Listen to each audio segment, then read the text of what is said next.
everybody, it is Julie. Welcome back to Nobody's Beauty Guru. Today I am here with my end of February, beginning of March project pan update.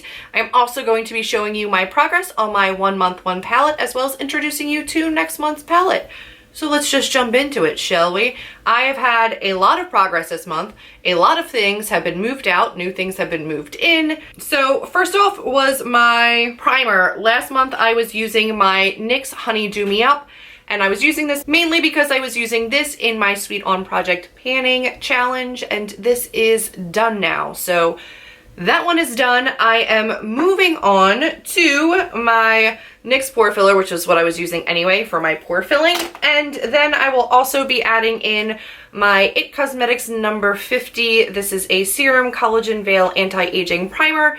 Last time I marked it, I was right here, so we will put this into there. Then I had my Too Faced bronzer, and this, you're probably not going to see noticeable progress on this. I already had pan, and this is just the bronzer that goes on and on and on. At some point, I may switch this out for another bronzer just to be able to use something else, because I've been consistently using this for over a year and have not switched in any other bronzers, but that's okay. I enjoy using it. Then I had Becca's Opal, and that is this. This was the liquid highlighter, and this is gone. I cleared that out. I took out the stopper. If you follow me on Snapchat, you saw me. I took out the stopper on this, and I emptied it all out into a little pot container, and then I used it up from there. So this one is gone, and I have replaced it with my Moonstone, and this is where I am now. So I'm right here. You can see through the packaging, and I will keep you guys updated on my progress on this one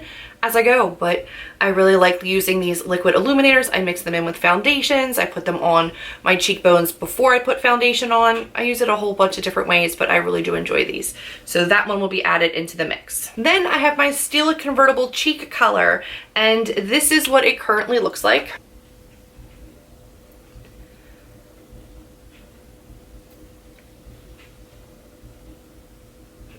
So at this point, guys, I'm actually going to call this one done, because it has been open, exposed to the air for so long. The shelf life on this is 6 months. I panned this all last year, so it is well over 6 months old. There's a little tiny bit down there, but it's pretty dry. I almost have to spray it with my setting spray to get it wet again to use. So I'm going to replace it, but I will be replacing it with another cream blush because I'm realizing they go bad. This is the Super Shock Cheek Blush cheek color in between the sheets, and I love it, but I've only really ever swatched it. I don't wear it really, so I'm on a cream blush kick. I'm just going to continue on it. So this is between the sheets, and this one is the Stila Convertible in Peony. So I will be using this one now. What's on my cheeks today is Stila. This is the last of the Stila Convertible. You guys can say goodbye to it in this video. It has been quite a journey panning this. It has been so much fun though. I didn't know how much I loved cream blushes until I gave this one a try. Stila is cruelty free again, so I can always buy more of these now, which makes me infinitely happy. Then I finished up my IT Cosmetics CC cream in a light. This guy is all done. I love this. It's a ride or die for me. I really, really do love it. And I moved on to my Too Faced Born This Way. Hold on, I have to mark this. You can see I was up here at one point, and then here, and then now I'm all the way down here. I'm not even sure if there's that much. I did open this up and look down inside of it, and I think I can probably open it up and shake some out, but it doesn't come up through the pump anymore.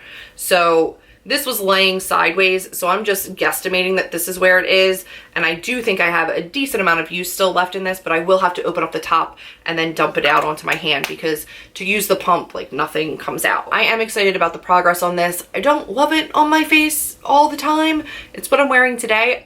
The color works well enough. The formula is not awful, but it doesn't make my skin look as great as the IT Cosmetics CC cream. Don't hate it, don't love it, probably will not repurchase it. The Maybelline under eye, I'm just trying to use this up, guys, because it is old. You guys know I don't buy this. I was first update, second update, and now I am down here I anticipate, given the last track of progress, that I should be done this by my next update as well. Then I had my Catrice Under Eye Concealer, and this one I also opened up on Snapchat and emptied out and moved on to my Urban Decay Naked Skin. This is where I was when I started using it. This is where I am now. I'll probably repurchase this one. I'm only using this one because I need to get through it, but the color difference on these is drastic too. Like, this is really, really dark. So this is the Catrice and this is the Urban Decay.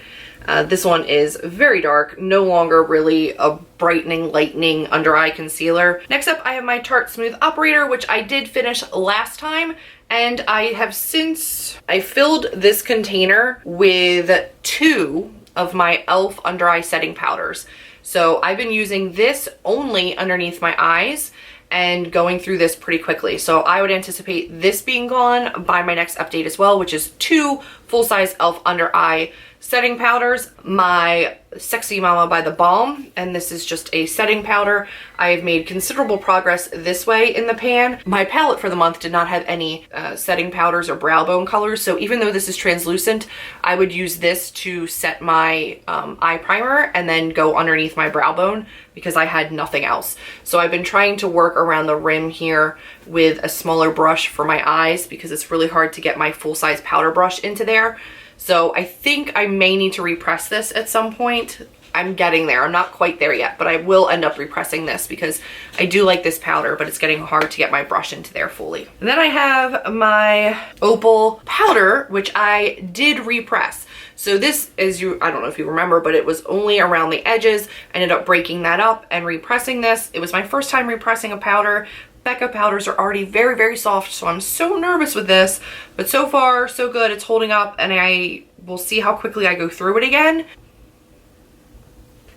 So you can see there's still pan showing around the outside where I didn't flatten it down quite enough, but I'm just working on this again to hit pan and see what I can get through. So again, you gotta follow me on Snapchat because fun things happen there. I take stoppers out of stuff and empty them out, and I repress shadows and powders. And my e.l.f. brow gel, last time I had already finished up one side. This side is getting there. It's about halfway. So I still have gel in there. It's brown. I mean, it should be clear, but it's brown because your color comes off when you brush through them. But I still love this, and I have a backup obviously, so I'll be good to go when this one goes. Then I have my Too Faced pencil on 128. I was up here, now on 227. I am down here. So not bad. This pencil does stop at this little black line and then the spoolie starts. So I'm making progress. I made, you know, 2 college lines worth of progress in a short month. So I'm still using this every single day. I don't love the color. I'm looking forward to being done it, but I'm making steady progress. I don't know if the pencil actually goes down all the way to where that black part is. So I guess we'll just have to wait and see. It'll be a surprise. We'll learn together because I've never used up a full pencil like that. Next up, I have my setting spray, which I did just refill with my Photo Focus from Wet n Wild. Pretty full again. I'm probably up around here. And then I will be moving on to another setting spray. I have plenty. I have an e.l.f. one I have to use, a NYX matte, which will be new to me, and I'll probably keep for more towards summer. But I have been making steady progress. I use it every day. I'm working through this, but this is definitely on its last month. So if I'm not done this by the end of the month, I'm going to just stop using it at the end of the month and move on to something else. It's starting to dry up a little bit, but it's not flaking yet. It's what I'm wearing today. So I'll continue to use it until it's gone. We're getting about there. So we'll see if it makes it the whole month. I'm not sure. So now let's get to the palette. This month I used the NYX Wanderlust palette, and this was an adventure. I did not touch any of these shades. They were not what I was trying to focus on. I already had a blush, a highlighter, and a bronzer in my project. I was simply using the eyeshadows, and yes, I know I could use those for eyeshadows, but honestly, the brown and this brown shade were pretty much the same. This highlight and this shade were pretty much the same, and the blush just served no purpose on my eyes, really. So I did hit pan on 5 of these shadows. I was so close to hitting pan on the 6th one, but I didn't, and I'm not gonna force it or dig into it just to hit pan on it. This is what it looks like now. This is the crease shade. I was really focusing on my creme brulee and my Sweet on Project panning update, which you can check there. So I really didn't use this that much until I hit pan on that shadow, and then I hit pan on this one. This one I was using on my inner corner as well as a little bit on my brow bone because there was really no brow bone color in this one. The dark plum was the only dark shade that showed in my crease as like a darker outer V color. So I ended up using that every single day this month, and I hit pan on it first just because it is not that pigmented. So I had to use a ton of it every day to get it to show as dark as I wanted it to. This rose gold color is my favorite in this palette by far. I loved it. I thought it looked beautiful. It really looked beautiful with Jest popped on top of it as well, which is what I'm trying to get rid of again in my 17 and 17. And so they paired really well together. This gold I really didn't reach for because I was doing more cool tone looks to try to use up my confection from my Sweet on Project Panning challenge as well. So I would use confection, this one, and Jest, and just do more cool tone looks. I will most likely depot this rose gold color and then pass this on to somebody else because none of these worked as well as I wanted them to. They worked fine. I used them every day. If I think to in editing, I'll put in some pictures from Instagram of different looks or something. Don't think it's going to be something that I reach for a lot. It's not good enough to keep in my collection. So let me introduce you to what I will be using for the whole entirety of March. I am going to challenge myself, you guys, and I'm scared about it, but I'm gonna use the Meet Matrimony palette. This is an all matte palette and I'm gonna see what I can do with it. I've never used any of these. I can tell you right now, I don't anticipate really using the Matte Thomas, which is a pink shade. I am hoping to use the rest of them. I know that these are also larger pans, so I'm not really sure about hitting pan on these in a month, but I need to at least be using it so that I can determine whether or not I like it. I am going to supplement with a couple different colors that have some shimmer. So I will be using Jest again, which is in my Finish 17. I will also be using my Super Shock Shadow in it just fell out of the pan. In XO, because I am trying to pan this and get rid of this completely in 2017, so I have this as well. I'm gonna throw in All That Glitters by MAC instead of Shimma Shimma, because that's another one of the ones I wanna finish up in 2017, because I'm not repurchasing from MAC, but I bought these when MAC was cruelty free, which was a long time ago. I didn't hurt anything by buying those when I did, and I'm just going to continue to use them because I'm not going to throw away money. I also threw in Chickadee by Makeup Geek, which is matte, but I thought that this yellow shade would look really good with this maroon and this purple. I might be able to get some cool looks out of that. So we'll see how I use that. That is gonna be what my palette looks like for March. We'll see what kind of looks I can use with that, what I can do with it. I'm excited to at least have some darker shades, especially after a month of not having any dark shades. And I'm really excited again, by the way, that I was able to hit pan on 5 of these shadows. So altogether this year so far, I have hit pan on 12 shadows. I hit pan on 5 in my Wanderlust, 5 in my Lorac Pro, and I hit pan on Creme Brulee and Confection by Makeup Geek in my Sweet on Project Panning update. So I think that altogether 12 shadows in 2 months is pretty impressive, and my goal for the year was to see if I could hit pan on 30. I have a feeling that I will surpass that total for the year. At least I hope I do, and I continue to make progress. So we'll see where this next month gets me. Thank you so much for sticking with me through all these different project pans and being excited for my project panning journey. I am really happy with it. Let me know how you did this month with your project panning. Thank you so much for watching. If you like this video, be sure to give me a big thumbs up, click subscribe, and I will see all of you in my next video. Bye guys.